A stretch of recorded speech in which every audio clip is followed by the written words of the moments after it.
on Greece. We've got a CCC rating, which indicates a possibility of a future default. So clearly, things are precarious for Greece. That there are indications from, I believe, the communiqué that there may be some further accommodation down the line from European partners in terms of more flexibility on the package, and we'll have to wait and see if that transpires. Forecasting Greek GDP at the best of times is, it's an imprecise art, shall we say, or science. It's basically finger in the wind, especially so many years in advance.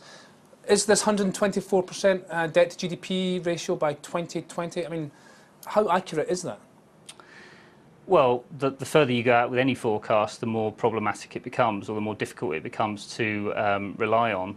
Obviously, all you can do is take a forecasting model and plug in certain assumptions about growth and about their ability to pay down debt. Clearly, one of the things that this deal recently announced has brought them is lower interest costs, so that will help in terms of their servicing ability. They've lowered the interest cost by 100 basis points on all the bilateral loans, but obviously there are other components of it that need to come together as well. As I mentioned, the debt buyback, there's some murkiness about exactly how that's going to be achieved and how they're going to finance it, for example. I'll get to the debt buyback in a second, but you talked about the flexibility of the package going forward. I presume you were talking about OSI and official sector write-downs.